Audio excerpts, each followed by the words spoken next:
Hi, Thomas from Field Tennis. How to hit forehands on the run and keep good control and power. What usually tends to happen is one of these two things. You either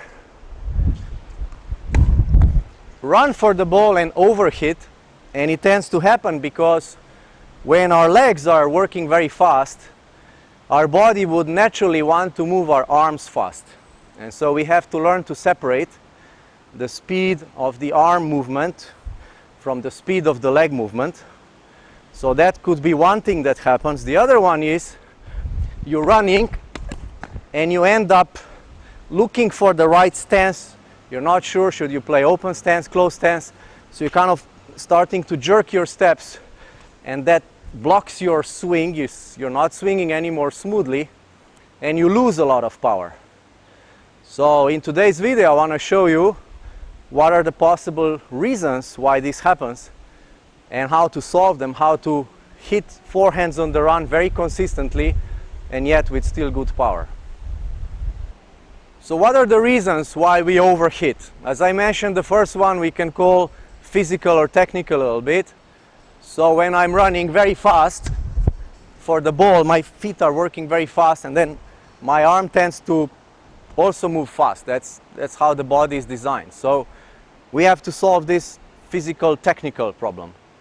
The other possible reason is that when you're running to the side, you are panicking. You're in defense, someone has attacked you, and you're in this overexcited panic state. So you're running, you're like this, and you just hit. You're not even thinking about controlling or something. It's just emotions take over, and you just overhit.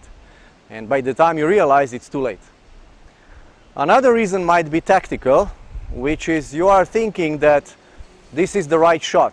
You might be thinking that once you're a bit outside of your position, you have to hit a world-class shot to prevent Jack from your club from hitting a winner down in that corner. So in other words, you're imagining the worst case scenario. And I like to imagine the best case scenario for myself. So I'm always a bit skeptical.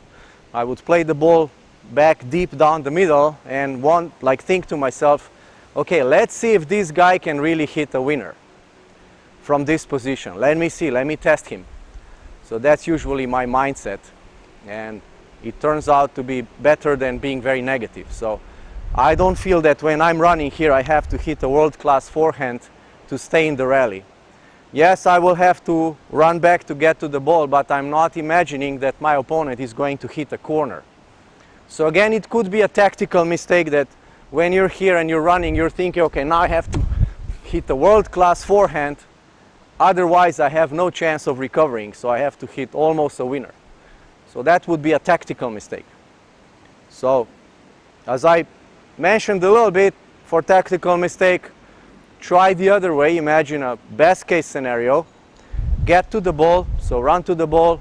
Just imagine, even though you're running, you're going to play a bit loopier ball down the middle in a controlled way, and see if you're really punished every time you play that ball. So when it comes to being overexcited and panicking, then the first step is that you become aware. So one way to see that you're overexcited, if you're not really sure, is to record yourself and really watch your face.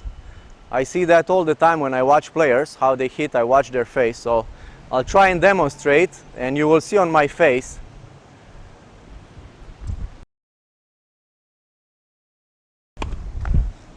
So I see like this, I see this expression. Usually the lips are tight, the player is all like this, they're looking at the ball. So I can see in their face that they are not calm. So the first step is to become aware that you are overexcited, that you're panicking, that you're not calmly thinking, you're not executing a stroke calmly, but you're like overwhelmed with emotions.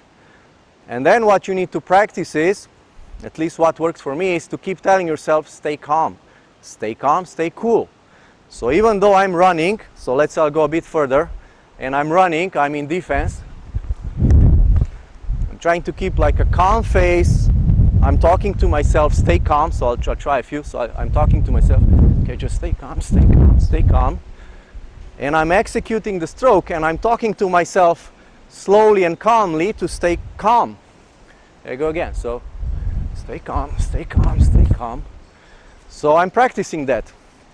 So it's really good if someone is feeding you balls so that you can do about 20 or 30 in a row, because if you play with your friend you might not get that many, just maybe one per minute, and that's not really enough for you to ingrain something. So try this method. Become aware that when you're running for the ball you're overexcited, you're panicking, you're not sure what to do. So as a first step to know what to do, you just play deep down the middle. Just think that, or maybe deep cross court, but just deep down the middle, and tell yourself to stay calm. Just like calmly talk to yourself, stay calm, stay calm, stay calm, and execute the stroke and see what happens. So when it comes to the physical part, or let's say technical part, we can look at it from two angles. One is how we hit the ball. So how do we calm down the arm, because it tends to move very fast when we run fast. And the other one is footwork. So I'll show footwork later. Let's just focus on one specific drill I use to teach the players how to calm down their arm.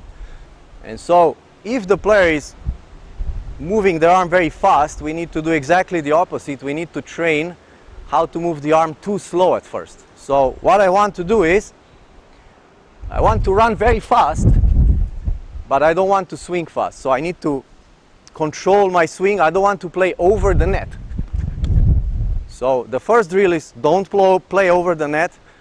Just gently hit the ball and keep it on your side. So when you do that, you're also avoiding that tension that tends to happen when you run for the ball, and then you're all tense. You think what some special shot you have to do, but as you will see, it's much easier than that. So the next progression would be, I'm running very fast, and now I just aim in the service box. So again, I'm learning to control myself by aiming a slow ball, short target.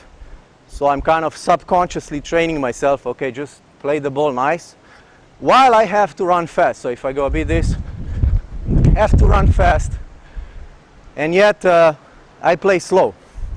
And then the last progression would be, okay, now I'm going to try and play over the service line, but with a nice controlled shot. So I'm running, and I can play with a slow arm. So what we're learning is to run very fast, but have a slow arm, so that we learn how to control the ball. Here's one more.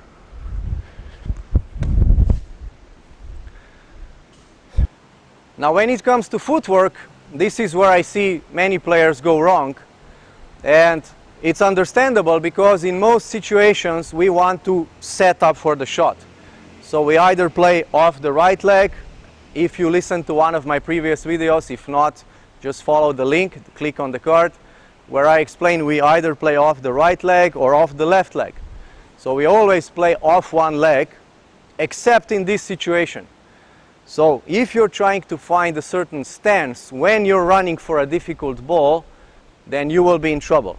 So if the ball is not very difficult, then certainly look for a stance. For example, if we go for this ball, I can set up for the ball, I can stop. I can stop, I can come quickly, I can stop, I can push off. So if I can do that, if I judge that I can do that, then I will look for a stance. But if the ball is further away and I'm looking for a stance, then I will create one jerky movement, because I don't have time to stop. And this jerky movement, trying to find the stance when there's no time, is going to disrupt my stroke. So let me try and demonstrate. You see, I'm trying to find the stance, but I can't reach the ball. So I'm doing all sorts of jerky movements. So if you compare this forehand that you saw right now with this one, where I'm not looking for a stance and I'm just running through. So I call this running through. I'm not looking to push off, I'm not looking to stop, I'm not looking to stabilize. All I'm doing is I'm running and hitting my forehand, and I'm trying not to disrupt my swing, so my upper body, with the lower body. So I'm not looking for any push or drive off the legs. I'm just trying to very smoothly run through the shot and then stop myself as soon as I'm done. So let me try and show you again. A bit too good. Here we go. So here I'm just running. So if I exaggerate a bit first and I don't stop, you will see that I'm basically just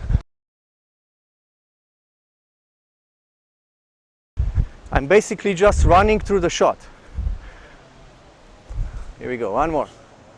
So I'm going and I'm just running through the shot, and I'm trying not to disrupt my forehand with any sudden movements of my feet. Now when you can run through the shot, and again this is the exercise that I do, I feed the ball to players and I tell them just run through the shot and try to be very comfortable in your feet at first. And when you do that a few times, maybe 20 times, then I ask the player, okay, run through the shot, and as soon as you're done, you can stop and recover. So then it looks like this.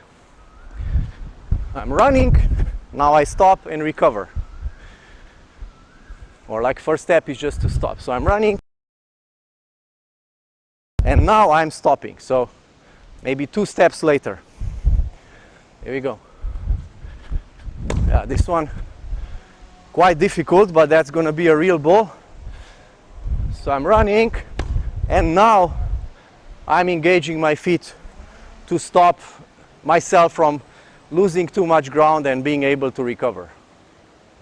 So here's a quick summary on how to play forehands on the run and how they're different from a usual forehand when you're just moving to the side. As you can see, when the ball is not too far and not too fast, I set up in an open stance and hit a forehand from this stance.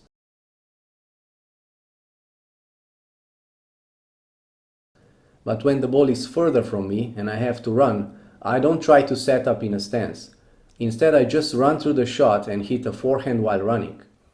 As soon as I'm done with hitting the ball, I look to stop and recover. Mentally, I'm staying very calm in my mind, even though my legs have to move very fast. Tactically, I have a very clear objective. Play the ball deep down the middle, or possibly cross-court. All these things require practice, of course, so don't expect to play better forehands on the run just because you watch this video. Practice, repeat many times, and your ability to hit good forehands on the run will improve. Thanks for watching, stay tuned as more videos are on the way.